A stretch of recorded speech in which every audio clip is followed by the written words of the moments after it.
మీరు daily use చేసే పాలతోనే చిన్న టిప్తో నెయ్యి ఎలా చేసుకోవాలో చూపిస్తాను ఇవాళ. ఒక అంటే ఒక మెథడ్తో అంతే సింపుల్గా.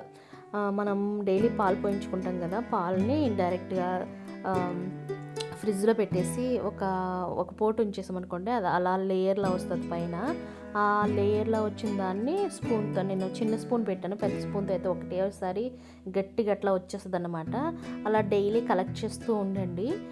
ఒక 1 వీక్ అయిన తర్వాత ఎంత అమౌంట్ వస్తుంది కదా, కొంచెం పెద్ద దాంట్లో కిందలోకి వస్తుంది కదా. నా దగ్గర అయితే అట్లా వస్తుంది. మేమైతే గేదె పాలు వేయించుకుంటాము, బయట నుంచి తెచ్చి వేస్తారు. ప్యాకెట్ పాలు వస్తాయి లేదో నాకు తెలియదు, కానీ బర్రె పాల నుంచి మాత్రం ఖచ్చితంగా వస్తాయి. డైరెక్ట్ ఫ్రిడ్జ్లో పెట్టేయాలి, మూత ఏం పెట్టకుండా డైరెక్ట్గా పెట్టండి. ఫ్రిడ్జ్లో పెడితే అలా ఒక లేయర్లా, థిక్ లేయర్లా వస్తుంది, చాలా బాగుంటుంది. క్రీమ్ అంటారు కదా, ఫ్రెష్ క్రీమ్లా వస్తుంది. సో నేను డైలీ అలా 1 వీక్ కలెక్ట్ చేసిన దాంతో మీకు చూపిస్తున్నాను. బాక్స్లో సగం వరకు వస్తుంది. అలా కొంచెం దలసరిగా ఉన్న గిన్నెని తీసుకొని ఈ 1 వీక్ కలెక్ట్ చేసిన దాన్ని మనం ఇందులో పోసుకోవాలి. పోసుకుని అంతా ఒకసారి పోసేస్తుంది అనమాట.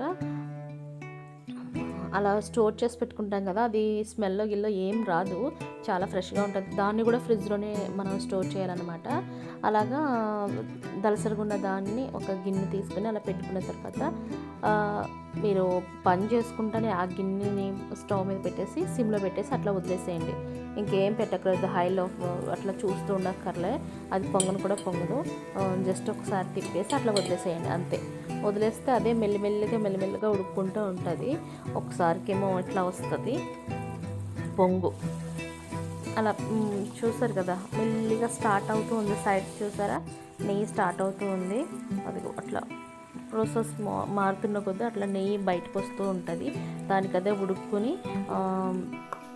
అడుక్కి ఉండిపోతుంది, నెయ్యి పైకి వస్తుంది అన్నమాట. మీరేం కదపొద్దు, ఏం గట్టి పెట్టది తిప్పొద్దు, దానికి అది అట్లా వదిలేస్తే దానికి అది నెయ్యి అయిపోతుంది అంతే.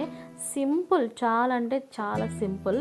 మీరు జస్ట్ పోయించుకున్న పాలను అప్పటికప్పుడు వాడేయకుండా ఫ్రిడ్జ్లో స్టోర్ చేసుకుంటే మన చేతులతో మనం తయారు చేసుకున్న నెయ్యి మనం వేసుకోవచ్చు అనమాట. చాలా స్మెల్ ఎక్సలెంట్గా వస్తుంది, చాలా బాగుంటుంది, నీట్ అండ్ క్లియర్గా ఉంటుంది. అలాగా వచ్చిన దాన్ని నేను అంటే వేడిగా ఉన్నప్పుడే మనం వడకబట్టుకుని ఇందులో ఉన్న కంటైనర్లో తీసి పెట్టుకోవాలన్నమాట. లేకపోతే గడ్డగట్టేసి మళ్ళీ హీట్ చేయాల్సి వస్తుంది, ఒకసారి మాడిపోద్ది కూడా. మాడకుండా గోల్డెన్ కలర్ వచ్చిన తర్వాత తీసేసుకుంటే సరిపోతుంది. నేను అలాగా వడకట్టుకుని చాలా నీట్గా ఉంది చూసారా, బయట కొన్న దానికంటే చాలా స్వచ్ఛంగా ఉంటుంది. ఒకసారి ట్రై చేయండి, మీరు కూడా ట్రై చేస్తే మీకు కూడా తెలుస్తుంది. ఇవైతే మాత్రం నేను బర్రె పాలతోనే ట్రై చేసాను, ఇప్పటివరకు ప్యాకెట్ పాలు ట్రై చేయలేదు. అది చూడాలి, ఒకవేళ వస్తుందో రాదో ఒకసారి మీరైతే ట్రై చేయండి, చాలా బాగా వస్తుంది. మూత పెట్టినా పెట్టకపోయినా అదేం ఫరక్ లేదు. ఇట్లా చేస్తే మాత్రం ఖచ్చితంగా మన చేతులతో మనం తయారు చేసుకుని నెయ్యి వస్తుంది. 1 వీక్ కలెక్ట్ చేసిన దాంతో నాకు అది 200 ml వచ్చిందనమాట. దగ్గర 1/2 kg పైన వచ్చింది, అంటే 1/2 kgకి తక్కువ వచ్చింది, పైన కాదు. తర్వాత దాన్ని అలా స్లైడ్ చేసి పెడితే మిగిలింది కూడా వచ్చేస్తుంది.